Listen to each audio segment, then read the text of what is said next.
Assalamualaikum warahmatullahi wabarakatuh. Bismillah, alhamdulillah, wassalatu wassalamu ala rasulillah wa ala alihi wa man walah wa ba'd. Rabbi syrah li sadri wa yassir li amri wa hlul 'uqdatam min lisani yafqahu qawli.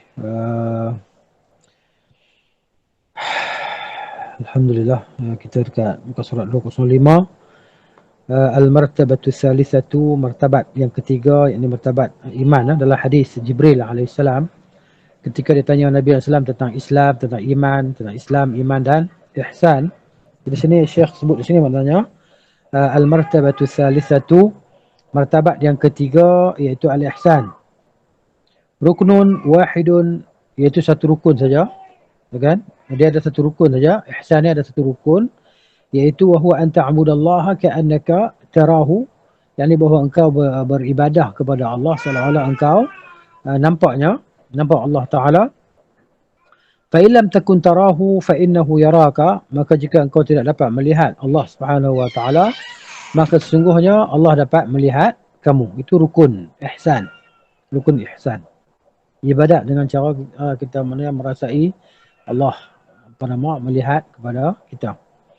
Baik, wa dalilu qauluhu ta'ala, dan dalilnya adalah firman Allah Taala, innallaha ma'al ladzina taqaw wal ladzina hum muhsinun. Sesungguhnya Allah bersama dengan orang-orang yang bertakwa. Jadi orang yang bertakwa pada orang-orang yang melazimi ketaatan terhadap Allah, ketaatan kepada Allah Ta'ala dan menjauhi larangan-larangan Allah Subhanahu wa Ta'ala. Itu al-muttaqun lah. Al-muttaqun. Walladzina hum muhsinun, dan orang-orang yang mereka berbuat kebaikan. Bukan setakat maknanya mereka mentaati Allah, meninggalkan segala larangan. Dan di sini maknanya mereka membuat kebaikan. Wahum walladzina hum muhsinun, dan mereka adalah orang-orang yang melakukan kebaikan. Ihsan, muhsin. Dan dalilnya lagi firman Allah Taala, a'udzubillahi minasyaitonir rajim, wa tawakkal 'alal 'azizir rahim. Dan hendaklah kamu semua bertawakal ke atas Tuhan yang Maha, pada Tuhan yang Maha perkasa lagi Maha penyayang. Jadi ala sini makna pada lah. Ala sini makna kepada. Al-Aziz, Tuhan yang Maha perkasa lagi Maha penyayang. Di sini Allah Ta'ala gandingkan antara sifat Al-Aziz, keperkasaan, Maha perkasa Allah, dan Allah Ta'ala gandingkan dengan sifat Ar-Rahim, yakni Maha penyayang. Jadi maknanya kita ni kalau dengar tentang keperkasaan, kekuatan, jadi bagi yang mendengar tadi dia merasa bergerun dan bimbang dan takut. Tapi di sana Allah Ta'ala gandingkan, dan Allah sebut juga perkataan Ar-Rahim, nak kata Allah Maha perkasa, tapi Allah Maha penyayang. Allah tidak memenzalimi hamba-hambanya. Bahkan kepada hamba-hambanya yang tak beriman pun Allah Ta'ala beri kepada mereka nikmat keduniaan lah. Nikmat keduniaan, kan? Mereka boleh bebas berjalan di atas muka bumi dengan aman, tiada sebarang gangguan, kan? Itu maknanya Rahim Allah Ta'ala meliputi segala makhluk semasa di dunia ini, termasuklah orang-orang kafir. Sebab itu Allah Subhanahu Wa Ta'ala dengan kelembutan dan rahmatnya dan keadilannya, Allah Subhanahu Wa Ta'ala ni menerima doa orang yang dizalimi. Hatta orang kafir pun kalau dia dizalimi, maka Allah bila dia berdoa kepada Tuhan, maka Tuhan yang kepada Allah diri kepada Allah, maka Allah akan makbulkan doa dia. Allah akan berikan permintaan dia kalau dia dizalimi. Itu contoh tentang rahmat Allah Ta'ala meliputi segala makhluk, dan keadilan Allah Ta'ala meliputi segala makhluk. Tapi untuk orang kafir, rahmatnya hanya untuk di dunia sajalah. Adapun rahmat Allah Ta'ala di akhirat ni hanya untuk orang-orang beriman. Baik, alladhi yaraka hina taqum, iaitu yang Tuhan yang Maha melihat engkau ketika engkau bangun. Ya.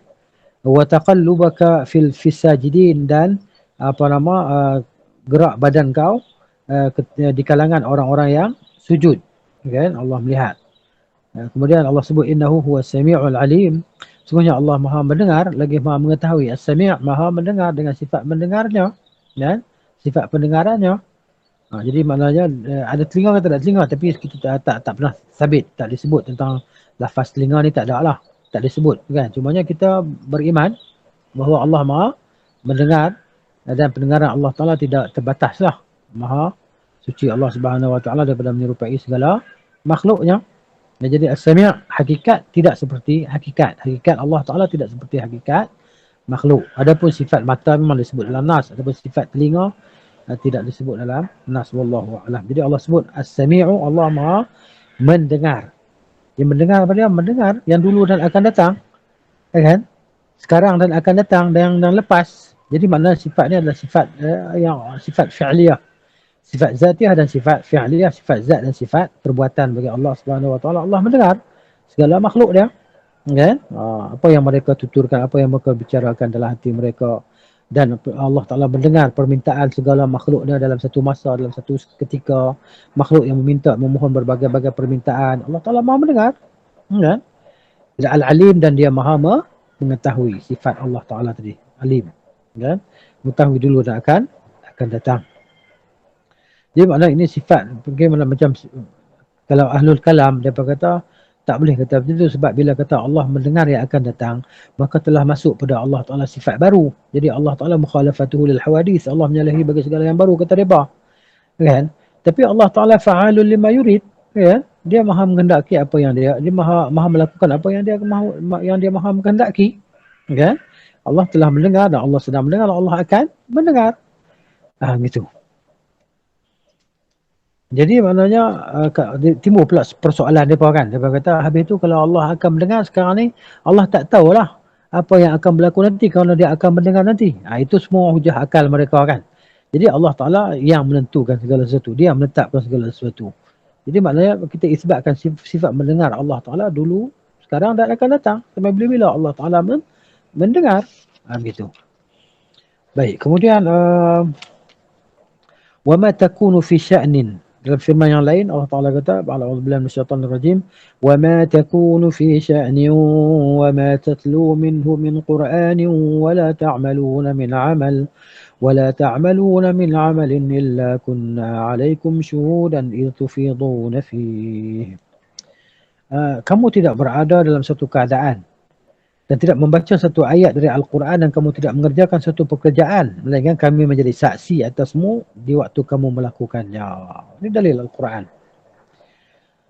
Kemudian dalil daripada hadis pula. Dalil minas sunnati, dan dalil daripada sunnah daripada hadis Jibril. Hadis Jibril al-masyhur daripada Umar radhiyallahu anhu, katanya, Bainama nahnu julusun 'inda Rasulillah sallallahu alaihi wasallam dzata yaumin, ketika kami duduk di sisi Rasulullah pada suatu hari, Ittala'a alaina rajulun syadidu bayadu siyab, tiba-tiba terbit muncul ke atas kami seorang lelaki yang berpakaian sangat putih, syadidu sawadi sya'ar, rambut yang sangat hitam, kan, bersih, la yura alaihi atharus safar, maksudnya yang bersih, tidak dilihat atasnya kesan-kesan perjalanan, wala ya'rifuhu minna ahadun, dan di kalangan kami siapa pun tidak ada yang mengenalinya, hatta jalasa ila Nabi sallallahu alaihi wasallam, sehinggalah dia duduk di hadapan Nabi sallallahu alaihi wasallam, fa asnada rukbatayhi ila rukbatayhi, dia pun sandarkan lututnya ke lutut Nabi sallallahu alaihi wasallam, wa wada'a kaffayhi ala fakhidhihi, dan dia meletakkan dua tangannya di atas dua pahanya,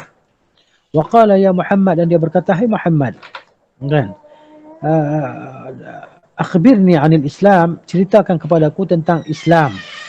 Faqala Rasulullah sallallahu alaihi wasallam, al-Islamu, Islam, kata Rasulullah, anta syahada an la ilaha illallah wa anna Muhammadar Rasulullah, engkau bersaksikan bahawa tidak ada yang layak disembah dengan sebenarnya, tidak ada yang layak diibadahi dengan sebenarnya kecuali Allah, dan sungguhnya Muhammad itu bersuruh Allah, wa tuqimas salati, dan engkau dirikan salat, wa tu'tiz zakati, dan engkau tunaikan zakat, wa tasum Ramadan, dan engkau berpuasa di bulan Ramadan sebagaimana kita berpuasa hari inilah di bulan Ramadan, wa tahujjal baita, dan engkau melaksanakan haji di Kaabah, Baitullah al-Haram, ini istata'ta ilaihi sabila, bila engkau mampu untuk pergi kepadanya. Qala, kata Jibril tadi, kata yang tak dikenali tadi, sadaqta, benarlah engkau. Fa'ajibna, kata Umar, maka kami berasa kagum, lahu, kepadanya, pelik kepadanya, yas'aluhu wa yusaddiquhu, dia tanya kemudian dia mengakui pula, dia tanya, dia kata betul pula, kan, betul, dia tanya kemudian dia kata betul, seolah-olah dia sedang menguji. Wa kutubihi, dan beriman dengan kitab-kitabnya, dan para rasulihi, dan para rasulnya, wal yaumil akhir, dan hari akhirat. Wa tu'mina bil qadar, dan kau beriman dengan al-qadar, takdir Allah Ta'ala, khairihi wa syarrihi, yang baiknya dan yang buruknya. Qala sadaqta, kata malaikat tadi, kata orang tadi, sadaqta, engkau benar. Qala fa akhbirni 'anil Islam, ceritakan kepada saya tentang Islam, tentang ihsan. Qala an ta'budallaha ka'annaka tarahu, bahawa engkau beribadah kepada Allah seolah-olah engkau melihatnya. Fa in lam takun tarahu, kalau kau tidak melihatnya, fa innahu yaraka, sesungguhnya dia telah melihat engkau. Qala fa akhbirni 'anis sa'ati, kata dia, ceritakan kepada aku tentang kiamat. Qala, tentang kiamat ni bila nak berlaku? Qala mal mas'ulu 'anha bi'a'lama minas sa'il, dia kata tidaklah yang ditanya itu mengetahui, lebih mengetahui daripada yang bertanya. Yang ditanya tidak mengetahui lebih daripada yang bertanya. Qala fa akhbirni 'an 'abaratiha, dia kata ceritakan kepada saya tentang tanda-tandanya. Qala an talidal amatu rabbataha, dia kata bahawa seorang hamba itu akan melahir, hamba perempuan akan melahir tuannya. Wa an tara al-hufata al-'urata al-'alata ri'a asy-sya'i yatatawaluna fil bunyan, bahawa engkau akan melihat bahawa orang-orang yang berkaki ayam, yang tidak berpakaian, yang maksudnya yang tidak miskin, kan, tidak mempunyai pakaian yang lengkap, yang cukup, kan, al-'alah, miskin, ri'a asy-sya'i, pengembala kambing, mereka membuat binaan-binaan yang tinggi. Qala famadha, kan, katanya maka orang tadi pun pergilah, kata Umar. Falabithna maliyan, maka kami tinggal seketika, kan, faqala, kami pun berada seketika, maka kata Nabi SAW, ya Umar, atadri man as-sa'il, tahukah kamu siapa yang bertanya? Qultu Allah wa Rasul alam, aku kata Rasul, Allah dan Rasulnya yang mengetahui, yang boleh mengetahui. Qala hadza Jibril, kata Nabi SAW, inilah dia Jibril, atakum liyu'allimakum amra dinikum, dia datang kepada kamu untuk menjelaskan kepada kamu tentang urusan agama kamu. Ini matalah. Kita pergi kepada syarah yang disyarahkan oleh Syekh Muhammad bin Saleh Al-Utsaimin. Baik, ihsan, kata Syekh bin Utsaimin rahimahullah, ihsan adalah lawan dari isaah, yakni berbuat buruk lah. Baik, lawan dia buruk. Maksudnya berbuat baik kepada manusia dan menghindari perbuatan buruk. Berbuat kebaikan tersebut bisa, yakni boleh dengan menggunakan harta, seperti bersedekah, membayar zakat, kan, membantu orang. Kedudukan, ini pangkat lah. Dengan pangkat kita boleh tolong orang, dan ilmu dan tenaga, kita boleh berlaku, berbuat ihsan tadi, kan. Adapun dengan harta, iaitu dengan cara menginfakkannya untuk sedekah atau bayar zakat.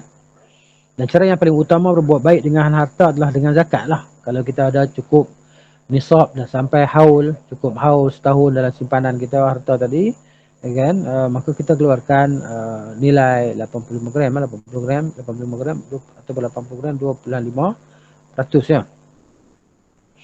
Kerana zakat termasuk rukun Islam yang memiliki kedudukan penting dalam menentukan sempurna tidaknya Islam seseorang, dan ia merupakan infak yang paling dicintai oleh Allah. Sebab tu mana tidak ada amalan yang Allah Taala cinta yang dilakukan oleh hamba melainkan amalan yang Allah Taala fardukan. Jadi kita kena ingat, setiap amalan fardu itu lebih tinggi darjat dan fadilatnya daripada amalan-amalan sunat. Contohnya di hari-hari Ramadan ini umpamanya, kita melakukan solat tarawih, kan. Jadi ataupun qiyamul lail. Qiyamul lail itu darjatnya lebih rendah daripada solat fardu isya, kan. Mungkin orang pandang lah solat fardu isya ni selalu buat, tarawih ni setahun sekali, kan. Jadi maknanya tak berapa dia ambil berat tentang solat fardu isya berjemaah. Ini tak betul. Ini tak betul, ni salah. Kenapa? Solat isya itu adalah solat fardu, rukun Islam yang pertama selepas mengucap 2 kalimah syahadah. Tentunya derajatnya tinggi berkali-kali ganda daripada solat tarawih ataupun qiyam lail. Ini dipanggil sebagai qiyam lail, kan. Baik, jadi maknanya yang infak yang paling Allah Taala cinta adalah zakat lah. Tak tu kalau kita orang kaya, kita ada duit, maknanya yang cukup haul dan nisab, maka lakukan perkara wajib itu rukun Islam. Jadi maknanya dengan mengeluarkan zakat, maka pahala kita lebih besar daripada infak secara sukarela.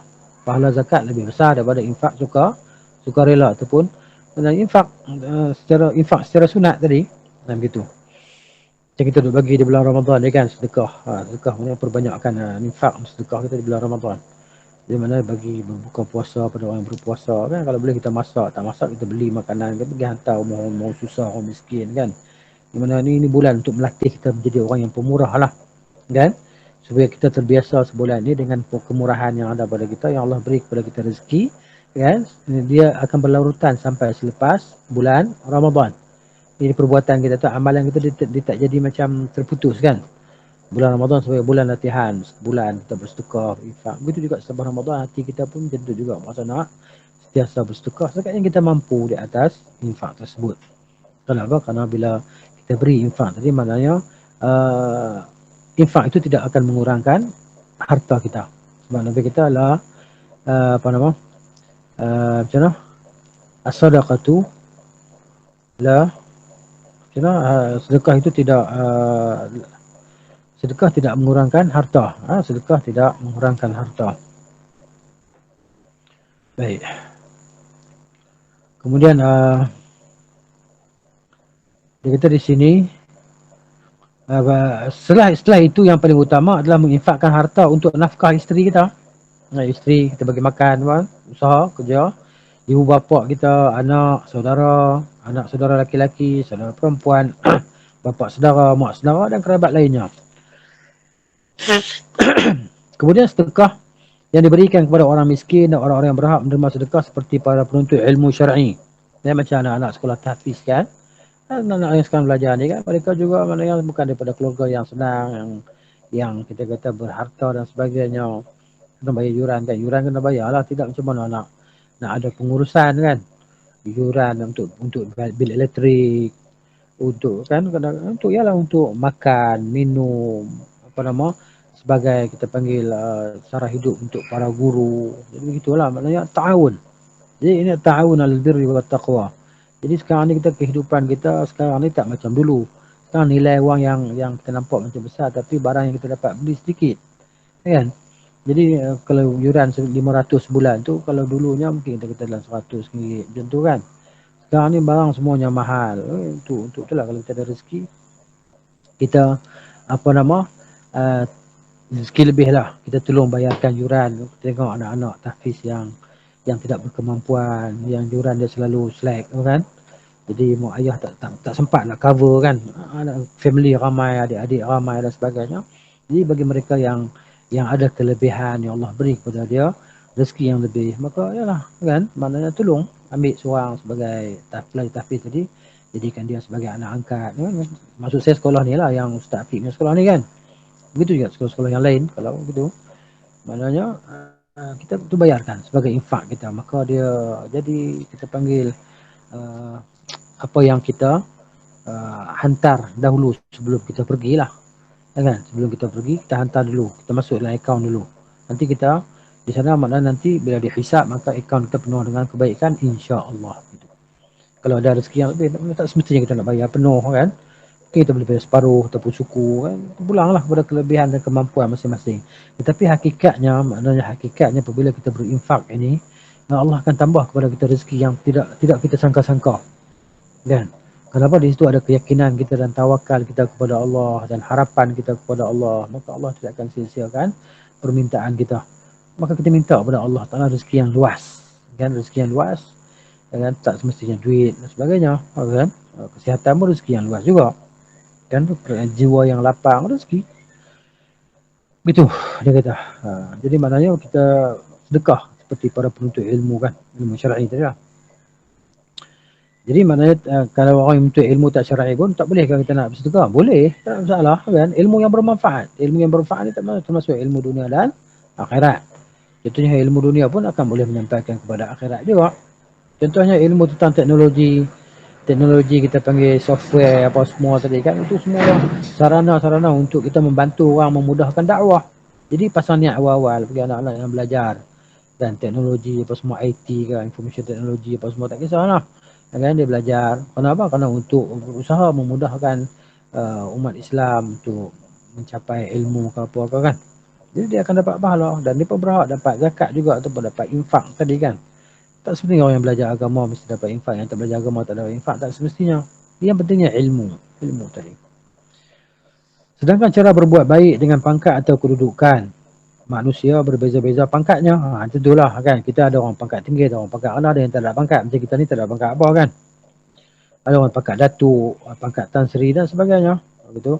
Ada yang memiliki kedudukan dan pangkat di pemerintahan. Maka cara berbuat baik adalah dengan membantu mempermudah urusan saudaranya yang sedang berurusan dengan pemerintah. Contohnya kita ada urusan dengan JPN ke, immigration ke apa ke.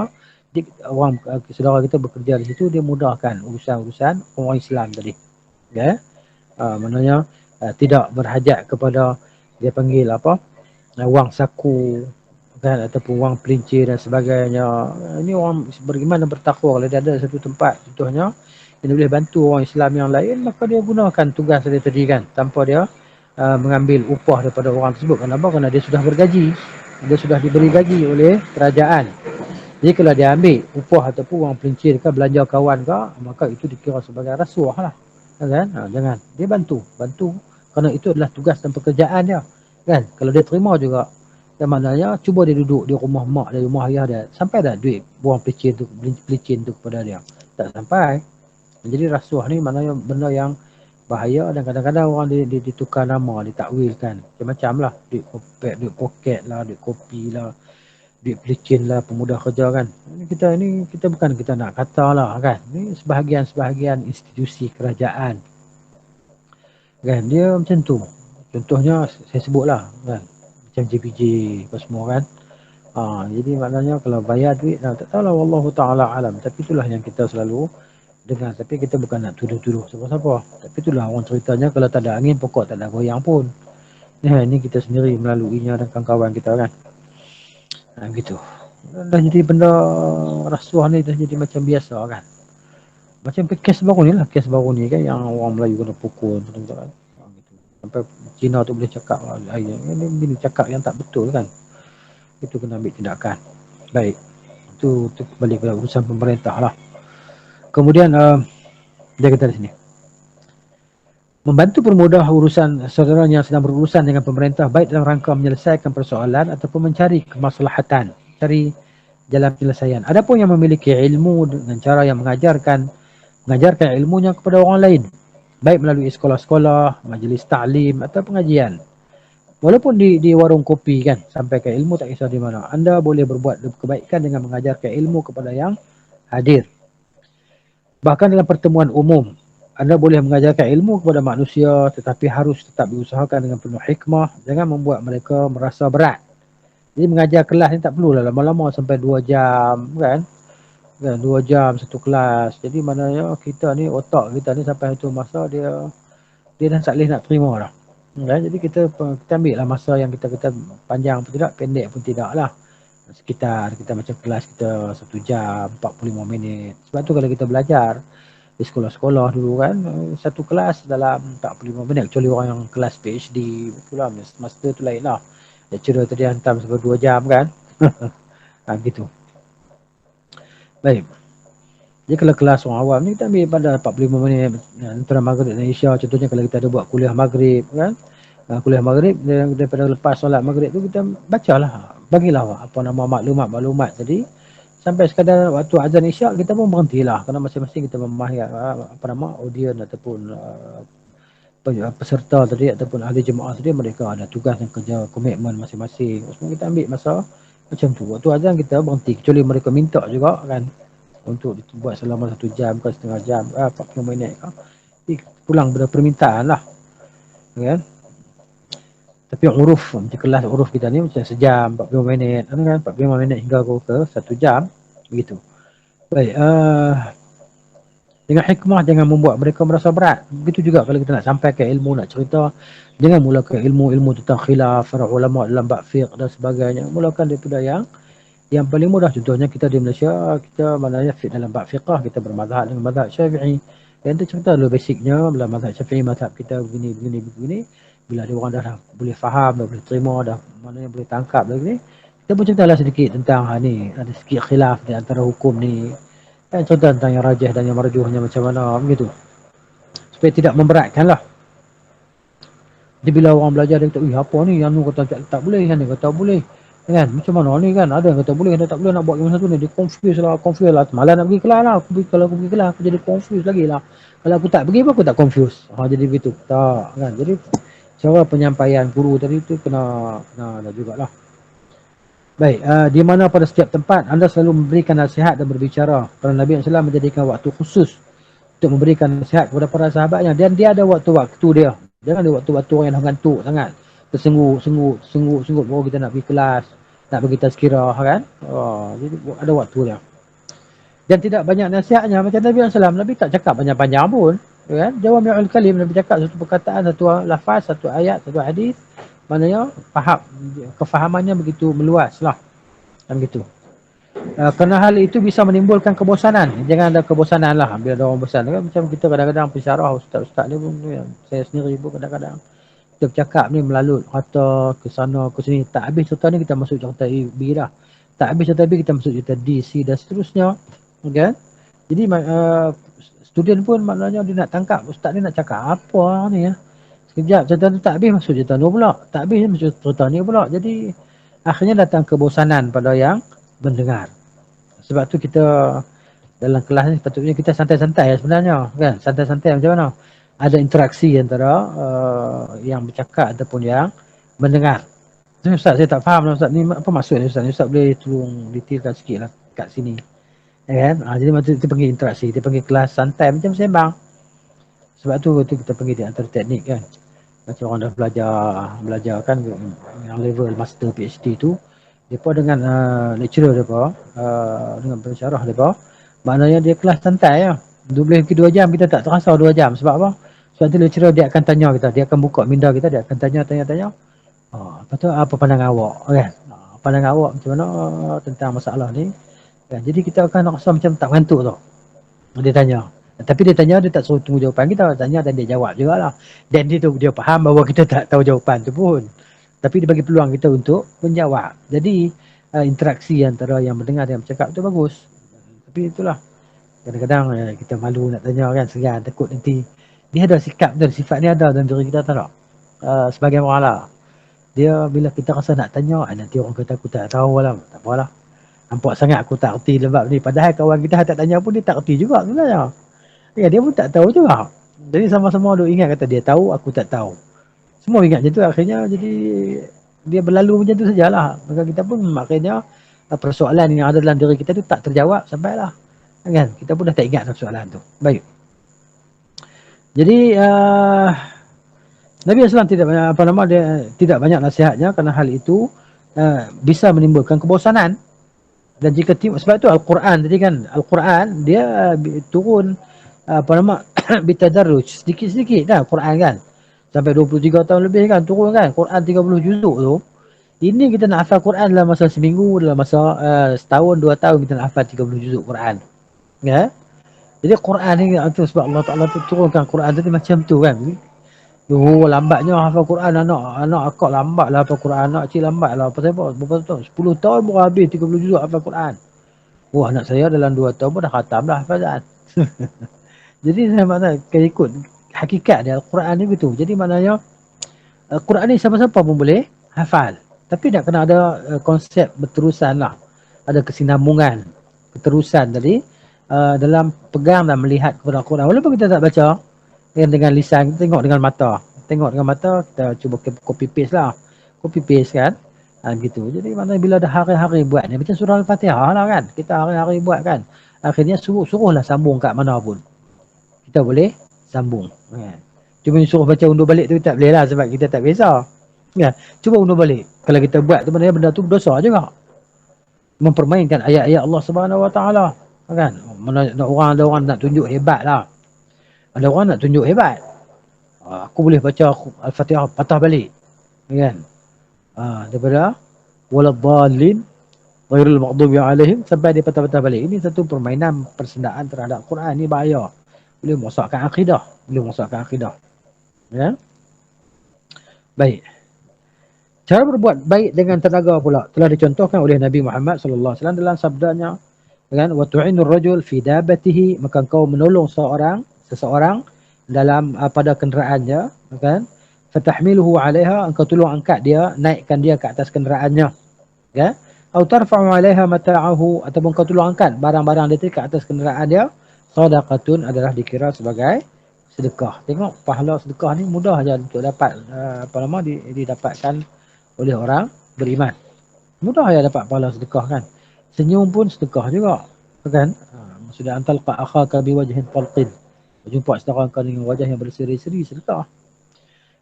Engkau dapat menolong seseorang dengan membawakan barangnya atau dengan cara menunjukkan jalan kepadanya. Tolong tunjuk jalan yang betul pun kau dapat pahala sedekah juga. Dan misalnya, seumpamanya lah, itu termasuk berbuat ihsan, berbuat baik. Semua yang tersebut di atas termasuk berbuat baik pada sesama manusia. Adapun ihsan dalam beribadah kepada Allah dengan cara kamu beribadah kepadanya seakan-akan kamu melihatnya. Ini kita kena cuba. Usaha ni kan, walaupun kita tak berada di derajat tu sentiasa, kadang-kadang dia naik dan turun lah iman kita. Sebagaimana yang disebutkan oleh Nabi SAW, ibadah seperti ini maksudlah ibadah talab. Ibadah talab yang meminta, menuntut, dan syauq ibadah rindu, kan? Menuntut dan rindu.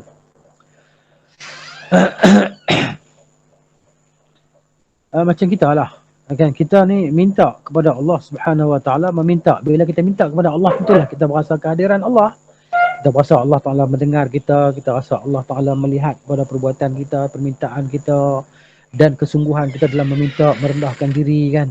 Dan tahu tentang sifat Allah Ta'ala, Allah Maha Rahim, Allah Maha apa lagi, Rahman, Allah Maha tadi kan, Al-Aziz, kan, Allah Maha Adil, gitu. Jadi maknanya, itu dipanggil ibadah talab. Dalam keadaan kita meminta. Itu kita, maksud dalam keadaan meminta tu kita berada di derajat ihsan lah. Kenapa? Bila seorang tidak akan meminta, melainkan dia ada rasa kehadiran yang memintanya. Dia rasa yang dia minta padanya.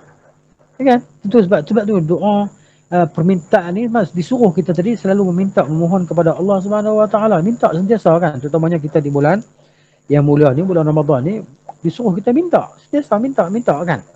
Dan waktu-waktu yang kita minta ni, kita pilih waktu-waktu terbaik. Walaupun dia, untuk orang yang berpuasa itu, maknanya untuk dia sentiasa ada pemakbulan daripada, bagi orang yang berpuasa itu satu hari suntuk, maknanya doa dia makbul.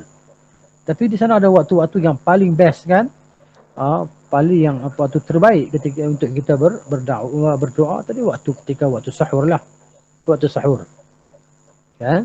Di waktu sahur ni lepas lah tadi lah, nanti malam ni pula lah insya-Allah kalau umur kita panjang kan. Jadi waktu sahur, waktu tu waktu makan pun dapat pahala, makan sahur tu dapat pahala. Subhanallah. Orang beriman ni, sebab tu Nabi kita pelik tau sama beriman kan. Aklatus sahur, Nabi kita tasahharu fa inna fis sahuri barakatan. Kama qala Nabi sallallahu alaihi wasallam, bersahurlah kamu semua, sungguhnya pada sahur itu ada keberkatan, kebaikan. Jadi di situ ada pahala. Ibadah, makan tu jadi sebagai ibadah tak? Sebab apa? Sebab itu adalah sunnah, mengamalkan sunnah. Sebab tu tajarra'u walau jur'ata ma'in. Waktu sahur kalau tak makan pun seteguklah, walau seteguk air. Jangan biarkan masa kita sahur berlalu macam tu saja. Seteguk, walau seteguk air minum. Jadi dia akan mendatangkan kekuatan, keberkatan. Pada keberkatan ni dia tambahan kekuatan lah, tambahan kekuatan, tenaga kan. Maksudnya kemudahan untuk keringanan untuk kita beribadah, untuk baca Quran, seterusnya kan, begitu. Jadi itulah contoh tadi tentang ibadah talab, ibadah meminta. Doa wal ibadah, minta itu adalah ibadat. Jadi kita minta dapat pahala. Tengok, minta saja kepada Allah Ta'ala kita dapat pahala. Subhanallah. Kalau dengan makhluk minta, minta kepada makhluk, mungkin dia bagilah. Kita minta 1,000, dia mungkin dia bagi 100 kalau dia duit banyak ke. Kita boleh bagi 500. Minta kali kedua, dia muka masam lah. Minta kali ketiga, telefon dia tutup lah. Kan? Jadi begitu. Maksudnya itu makhluk. Tapi Allah Subhanahu Wa Ta'ala, kalau kita tak minta, dia murka. Kalau kita minta, dapat pahala. Dapat pahala, minta. Selain daripada dapat hajat kita makbul, maka pahala. Dia yang pahala ni apa dia? Yang memberatkan timbangan amalan kebaikan kita. Subhanallahil azim. Itu banyaklah pemberian dan kurniaan Allah kepada hamba-hambanya yang beriman. Kemudian ibadah syauq, rindu. Jadi kerinduan, kan? Seseorang itu contohnya, sebab tu Allah Taala jadikan kelebihan orang-orang yang yang mereka tadi sab'atu yuzilluhumullahu fi dhillihi yawma la dhilla illa dhilluh. 7 golongan yang Allah Taala lindungkan mereka pada hari akhirat nanti kan. Di antara dia rajulun qalbuhu mu'allaqun bil masajid. Seorang yang hati dia sentiasa terpaut dengan masjid. Teringat dengan ke masjid. Dia tunggu waktu solat kan. Kenapa dia? Syauq dan rindu dia kepada untuk pergi beribadah kepada Allah, bermunajat kepada Allah. Dia seronok solat. Jadi nak jadi kita ni seronok solat ni macam mana? Apa tipsnya? Apa tips dia nak jadikan kita ni orang yang seronok untuk solat? Supaya jangan kata, Allah masuk dah zuhur sekejap lah, Allah pukul zuhur dah, Allah zuhur dah. Tak ada buat apa dah zuhur dah. Sekejap lah asar dah, nak kena sembahyang pula kan. Jadi sebenarnya orang yang beribadah dengan ibadah asyauq dalam keadaan dia merindui untuk bertemu dengan Allah Subhanahu Wa Taala kan. Yang dia rindu tentulah dia tahu siapa yang dia rindu tadi, dia kenal. Dia kenal kepada yang dia rindu tu. Bagaimana kita nak merindui kalau kita tak kenal? Kan? Jadi begitu. Tentulah kita nak merindu bila kita kenal isteri kita, kita kenal suami kita kenal anak-anak kita. Bila kita pergi ke satu tempat yang jauh daripada mereka dalam masa beberapa hari, kan? Jadi apa yang dalam perasaan kita? Rindu. Kita pergi ke umrah lah, contoh kita pergi umrah lah. Tinggal anak-anak kita, baby, ada isteri, ada mak, ayah. Kan kita teringat kan? Allah sekejap nak telefon. Kenapa kena telefon? Kerana kita rindu, kita ingat. Itu. Jadi, seseorang tidak merindui sesuatu melainkan dia kenal. Dia benar-benar kenal yang dia rindui itu. Sebab tu dia dipanggil al-arifuna billah, orang-orang yang mengenali Allah Subhanahu wa taala, maka mereka kan sentiasa suka seronok nak beribadah kepada Allah taala. Jadi ibadah yang paling Allah taala cinta adalah ibadah fardu. Kan? Ibadah yang fardu. Jadi apabila hamba tadi memperbanyakkan ibadah sunat pula, maka sehinggalah Allah taala mencintai dia.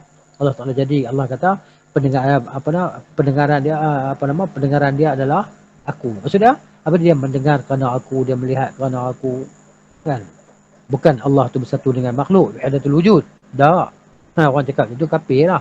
Jadi maknanya maksud dia, akulah pendengarannya, maksud dia mendengar kerana aku, dia mendengar untuk aku, mendengar Quran, dengan nasihat yang baik, mendengar tentang al-wa'd wal wa'id, janji baik dan janji tak baik Allah Subhanahu wa taala. Itu dia maksud dia ibadah syauq tadi, rindu. Ya. Dia tidak akan berada dalam level ibadah talab dan level ibadah syauq ini, melainkan mereka yang ada ihsan martabat ataupun berada di derajat ihsan dalam dirinya, kan? Begitu. Dan ini suatu bukan perkara yang mudah lah, melainkan taufik daripada Allah Subhanahu wa taala akan jadi mudah bagi kita lah, begitu. Dalam ibadah ini seseorang merasa mendapatkan motivasi kuat untuk beribadat. Kenapa kita pergi solat tarawih? Kenapa kita bersedekah? Terutamanya bulan Ramadan. Kenapa? Kerana kita ada motivasi, kerana kita ada ilmu, pengetahuan tentang itu. Kan? Bahawa Nabi SAW adalah seorang yang pemurah, dan Nabi lagi jadi pemurah di bulan Ramadan. Begitu kan? Berseri-seri bercahaya wajah Nabi sallallahu alaihi wasallam. Jadi kita orang beriman orang Islam ni kan ada seronok kan. Jadi kita di bulan Ramadan adalah bulan happy bagi umat Islam. Bulan happy. Bulan kita rasa lapang jiwa kan. Kita panggil zahir batin, kita rasa kelapangan tadi.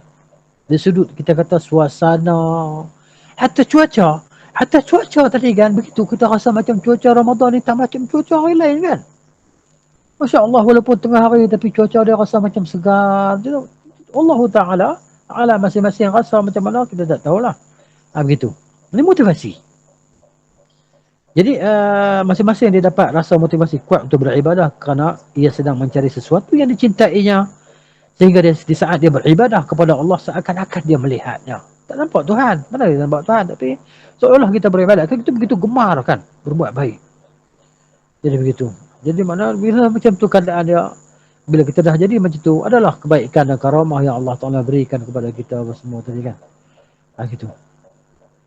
Jadi kita tak tahulah apa karamah yang kemuliaan yang Allah akan beri kepada kita sama ada dunia dan akhirat. Jadi banyaklah karamah kan. Di antara karamah dia Allah jauhkan kita pada musibah dan sebagainya. Okay? Gitu. Saya nak kongsi lah satu benda ni. Satu benda yang tak tahulah. Ni pakcik ni cerita lah. Dia duduk datang belajar dengan saya pakcik ni. Jadi isteri dia tu saya kenal. Kan? Masya Allah, orang yang salihah.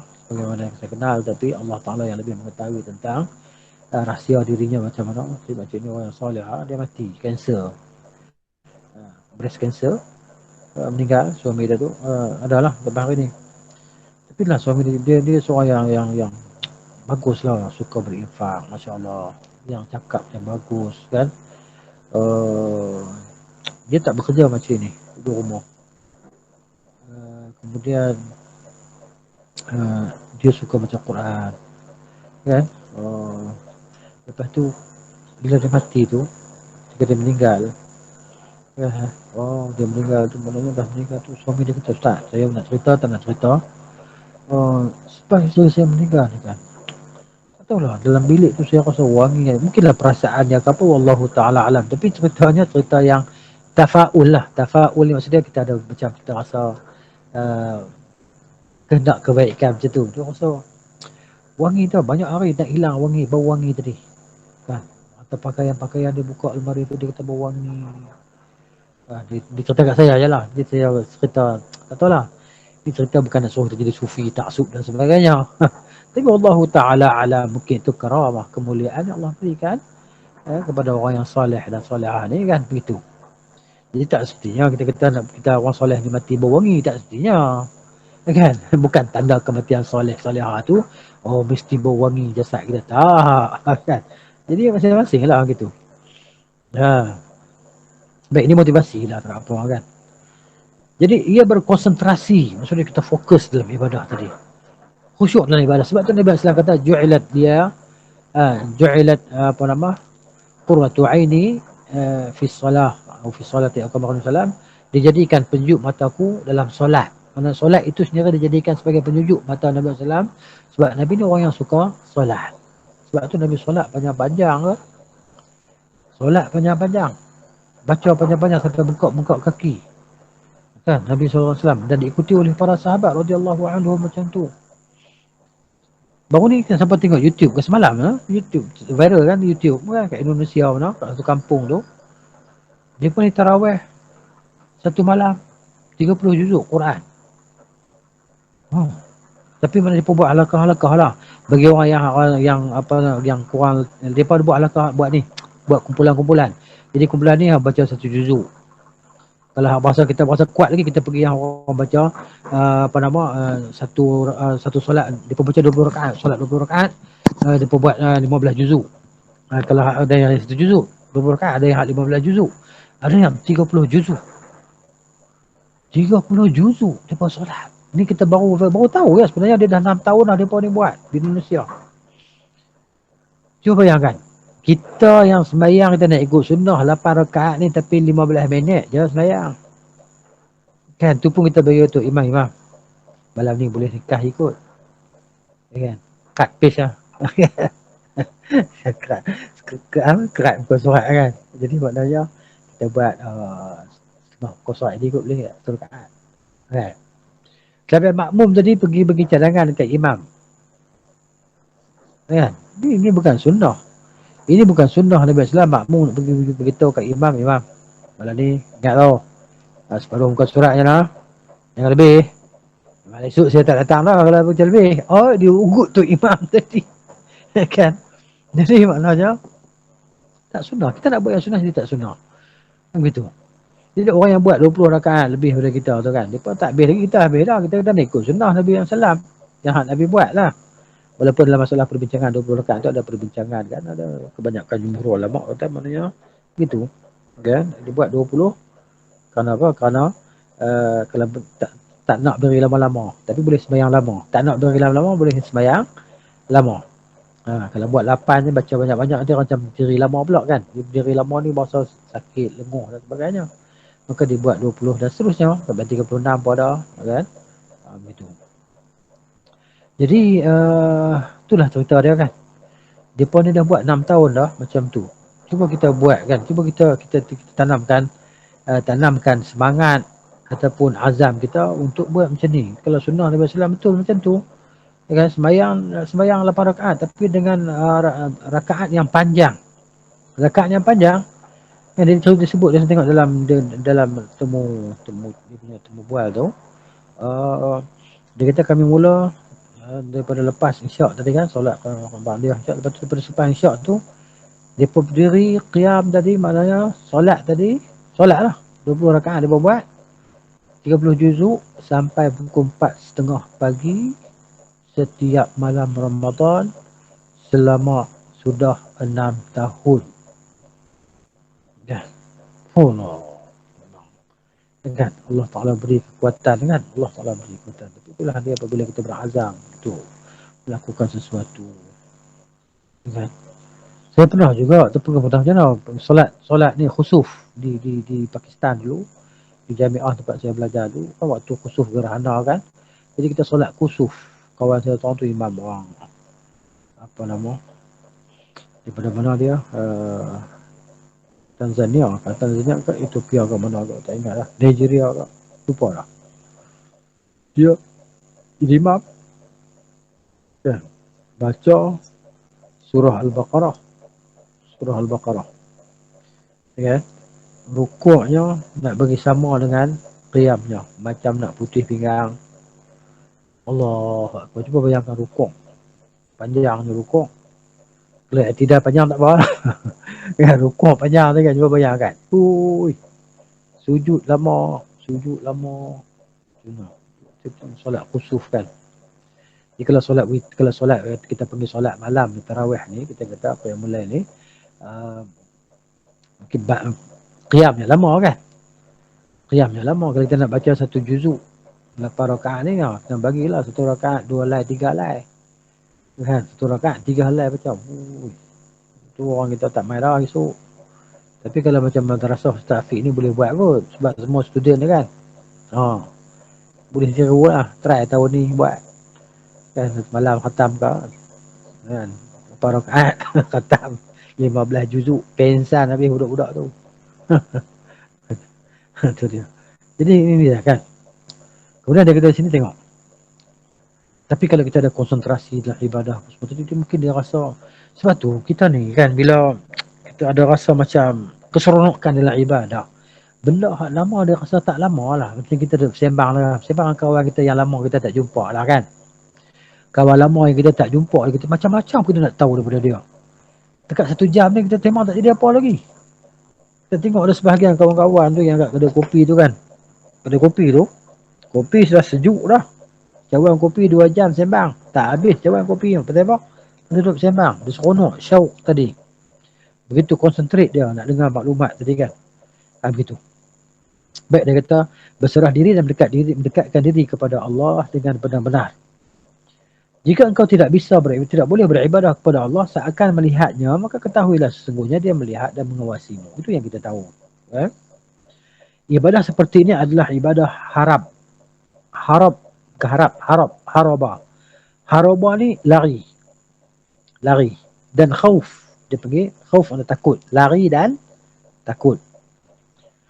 Oleh kerana itu, ibadah semacam ini masuk pada tingkatan kedua dari pengertian ihsan. Yang tinggi daripada tadi talab dan syauq. Yang kedua ni harap, lari dan takut. Ya. Artinya jika anda tidak boleh beribadah seakan-akan melihat dan meminta Allah serta mendorong jiwa anda untuk sampai padanya, maka beribadahlah dengan perasaan bahawa Allah menyaksikan dan melihat anda. Derajat kedua. Ibadah seperti ini merupakan ibadahnya orang yang takut kepadanya dan yang lari dari siksa dan azabnya.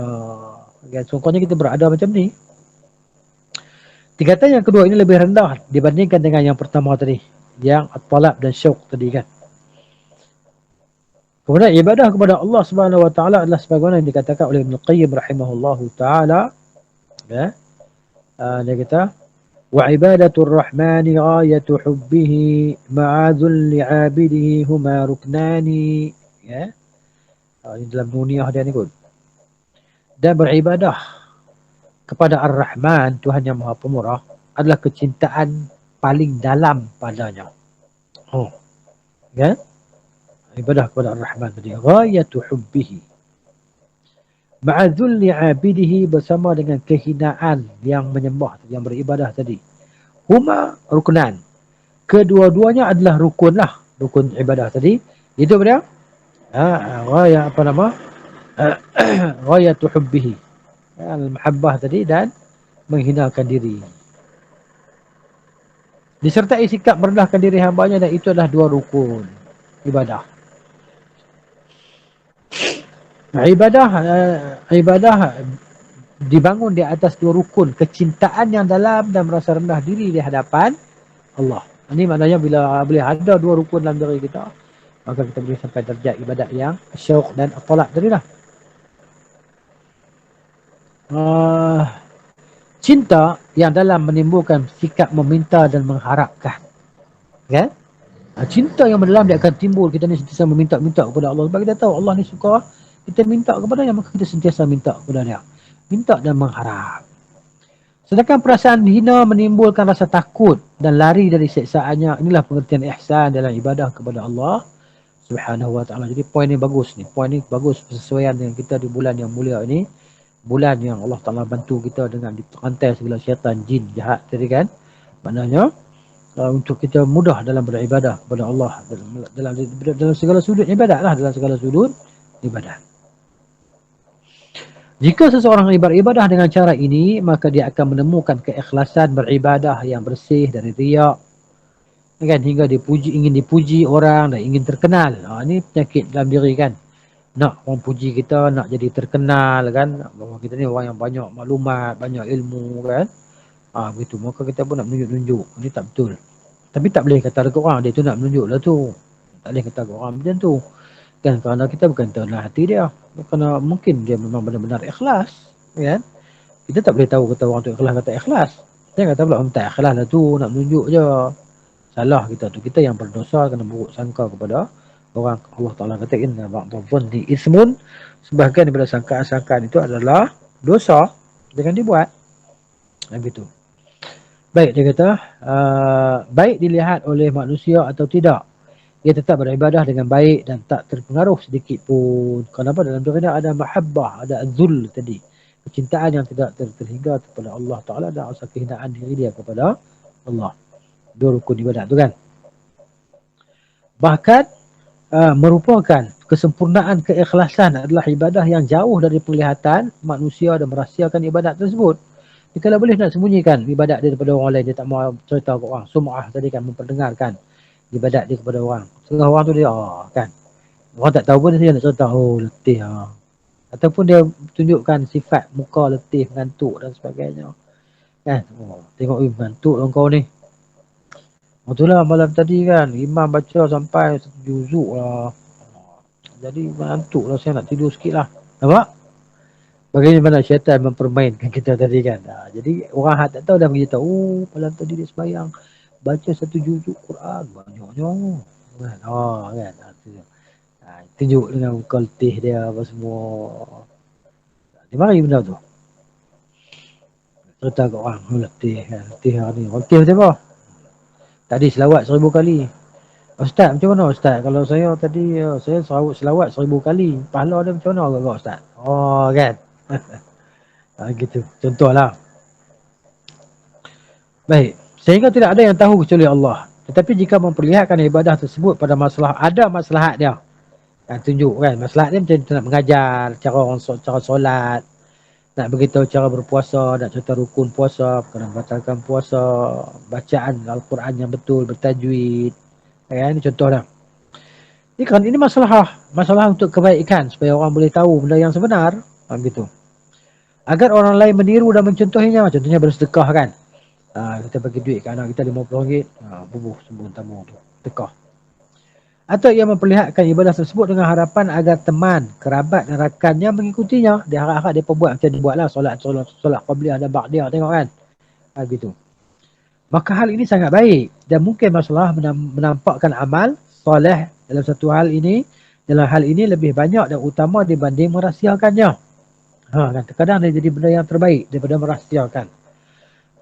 Oleh kerana itu Allah memuji orang-orang yang menginfakkan hartanya dengan cara terang-terangan ataupun merahsiakannya dari manusia lain.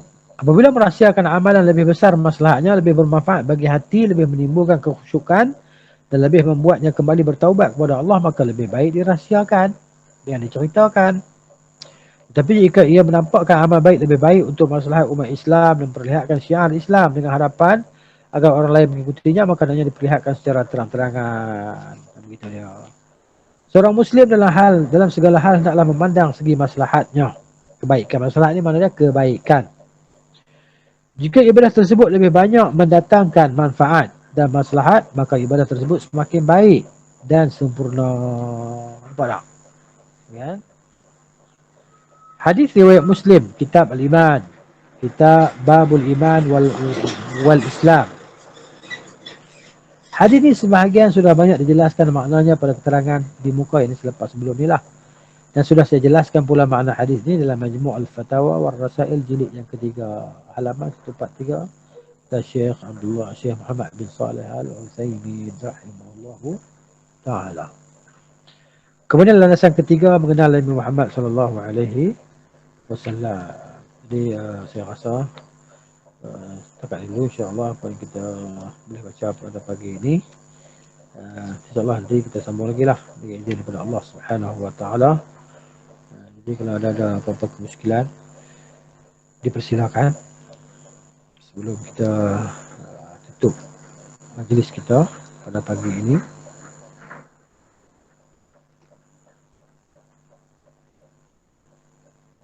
Semua insyaAllah khair. Barakallahu fikum.